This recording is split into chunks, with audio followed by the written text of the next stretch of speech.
You have to do good. That is Dharma. Who will decide what is good? So they are all adharmic universes. Energy systems throbbed and sparked and it became animate kind of thing.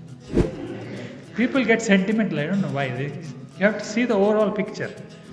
Money will happen, convenience will happen. Freedom won't come. Lightness won't come. I will become heavier and heavier and heavier uncle finally. But what were the higher Varna people doing for their survival? Brahmanas. They were begging. They were all beggars.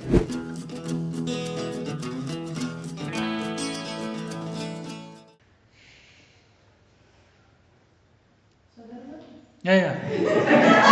I got the question. First I will go into the word Dharma itself. Then I will come to Swadharma. I'll come to that. Because Dharma is also a very commonly used word. Everybody throws this word around loosely.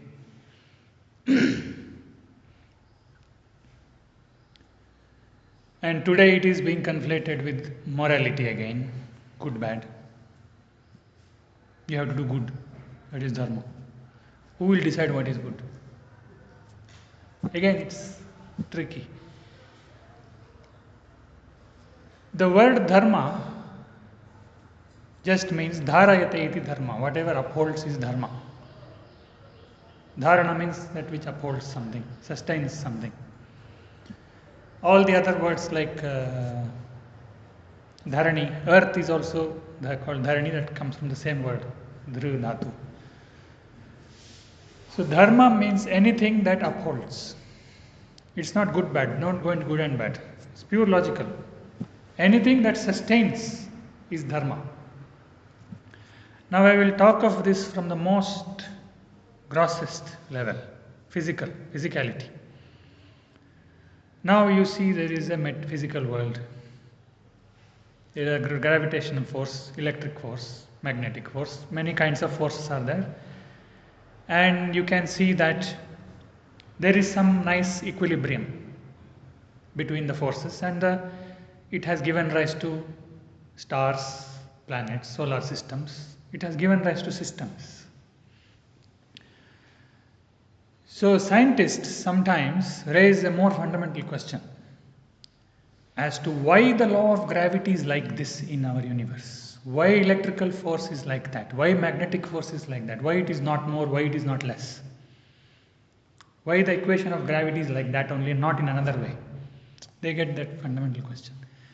And then they answer it themselves, saying, maybe there were many universes, and only those universes in which the forces found equilibrium, they could sustain and they remained. If the forces were not in equilibrium, they will collapse and go away. So they are all adharmic universes.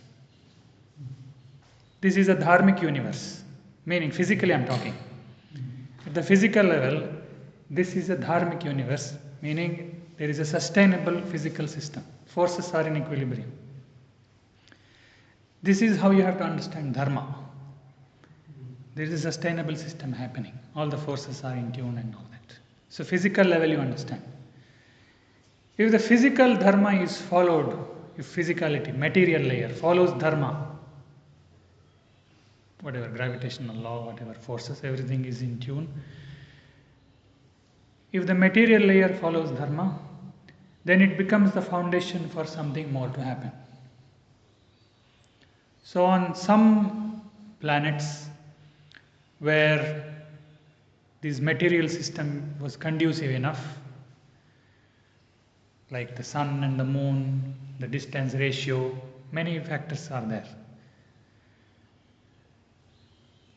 When all these conditions were met, the subtler systems came into place.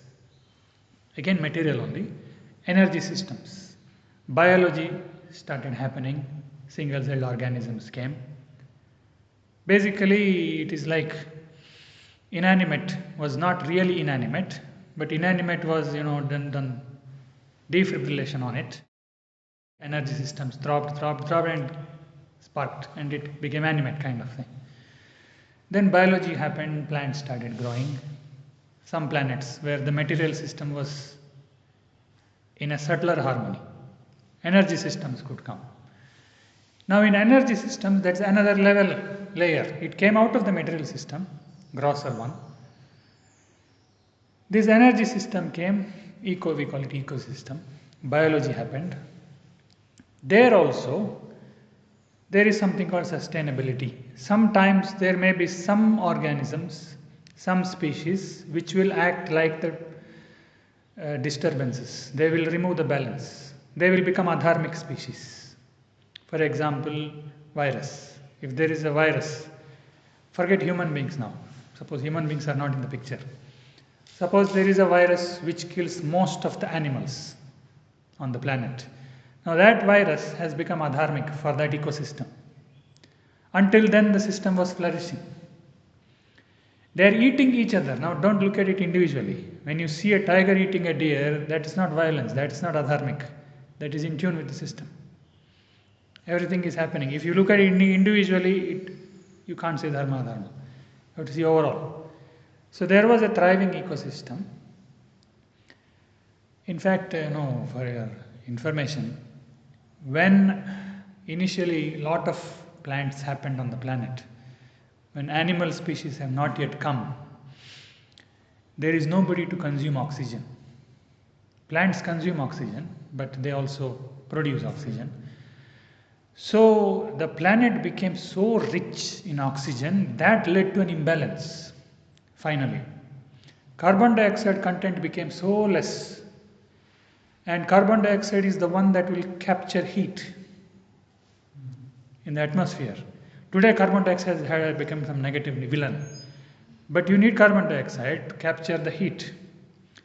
When there were only plant kingdom and not enough animals, and so much oxygen, rich oxygen, carbon dioxide became so less, there was nothing to capture heat. Suddenly the planet cooled down and went into ice age. So only plants are there is also adharma. It won't sustain. So don't think of plants as good guys and human beings as bad guys. Some people have all this nonsense in their head. They are such divine beings. Trees are divine beings. People get sentimental, I don't know why. You have to see the overall picture. If everything on the planet is only plants, it cannot sustain. So there has to be a system where they will complement each other nicely. Then that you call as a sustainable system. Dharma is there. So like that, if some virus comes, that is adharma. So in ecosystem also, that is how you have to understand dharma and adharma. When the energy system also flourished sufficiently, it could flourish and evolve. Finally, it could produce data systems, mind, thought structure, human beings. When it produced thought, if thought was kept in its place, then it could have been a very good tool for human beings to go further in evolution. But the moment thought came, almost everything became imbalanced, because thought became so dominant, it started acting like God. There is nothing beyond me. That is the attitude that is visible when people say that everything has to be explained. The moment you say life has to be explained and understood, you are saying life has to be captured by thought. Thought is the ultimate entity. Who told us that? Evolution probably will go further and something more will happen, and thought will not be able to understand it. It will be subtler than thought. But this stubbornness is there. No, it has to be understood. That's why you do philosophy. Although people see it is going in circles, arguments, they still not give up, because they have already coronated thought as the highest entity in life. It mostly it came from the West. In the Western world, thought is the ultimate entity. In India, it was not so. That has many other cultural reasons, we leave that. Now at the level of thought, more individual characteristics of each individual being has come into picture. This is where Swadharma comes into picture. At the level of animals, each individual animal's individual characteristics are not that prominently evident.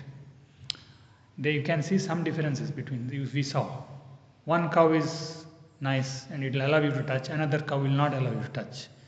They have differences, personality has come there already, but it is not yet full blown like here.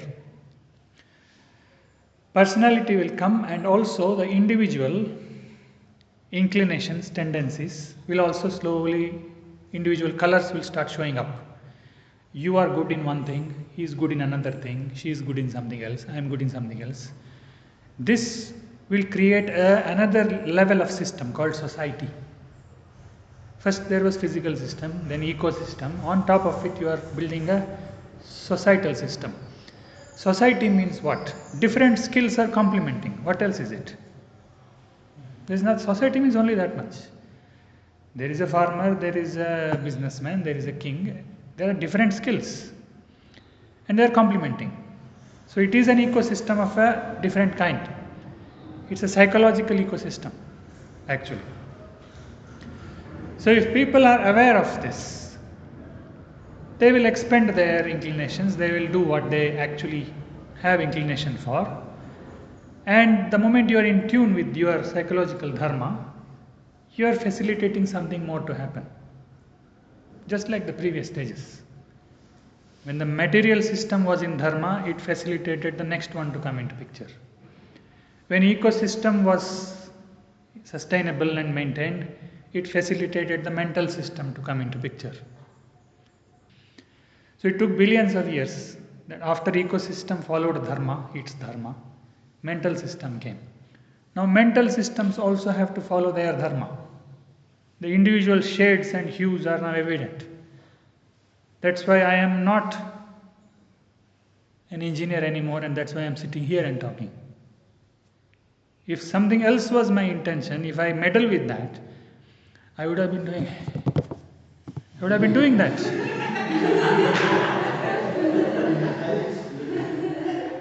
been doing that. Even now. If I didn't see what is dharma, and if I thought artha is more important, it gives me more money, I will keep on doing it. But this will go on leading to more friction here. It will not liberate me. Money will happen, convenience will happen. Freedom won't come. Lightness won't come. I will become heavier and heavier and heavier uncle finally. With a big stomach and whatever. I was actually going towards that. I have put my photo before after. So if I had continued like that, that continuation will happen only if I meddle with the natural process. Thought process is meddle. Oh, more money is there. Oh, more status is there. More, I will get a house. I will get this. Thought is meddling. Thinking process is not acknowledging reality. It is now becoming adharmic. It's not good, bad. It is not in tune with reality.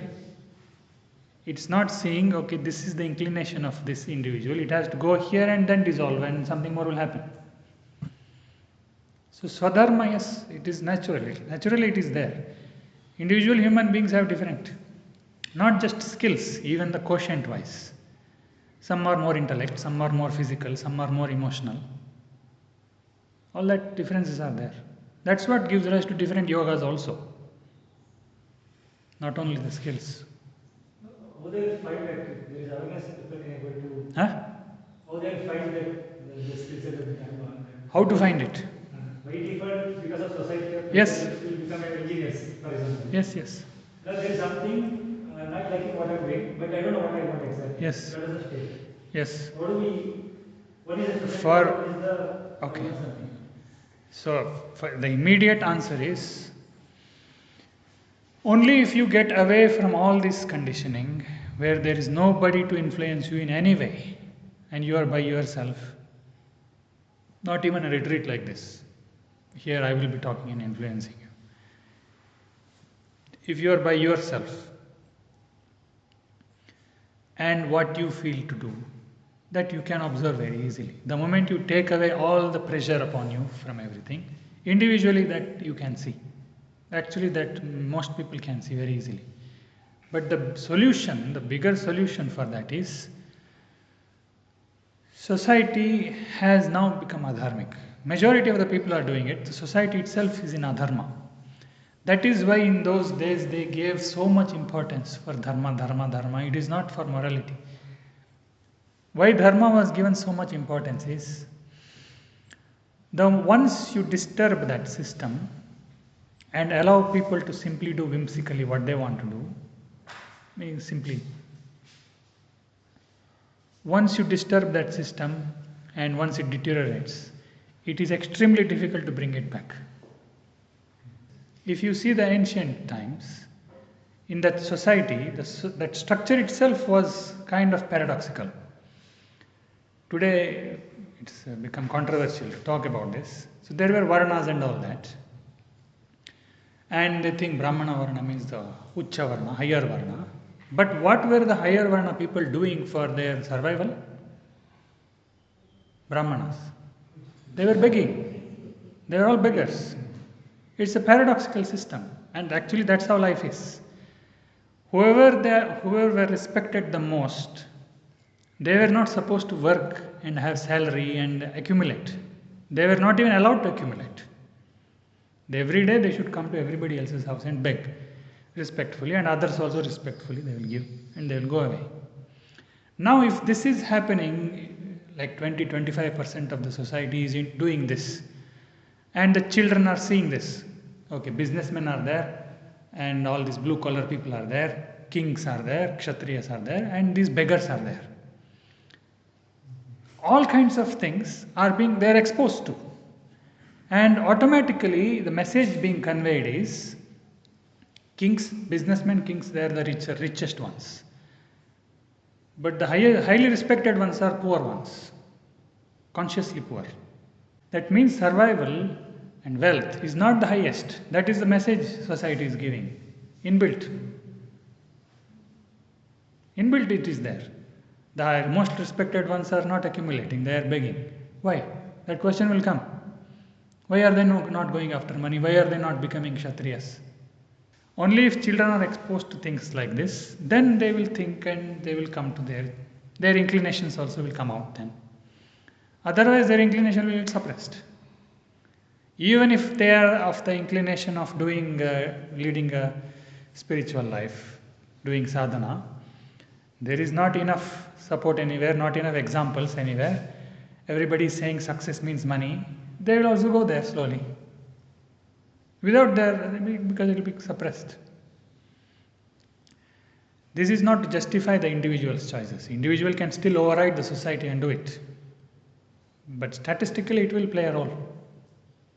Many people are doing things which is not their inclination. So yes, Swadharma has a role.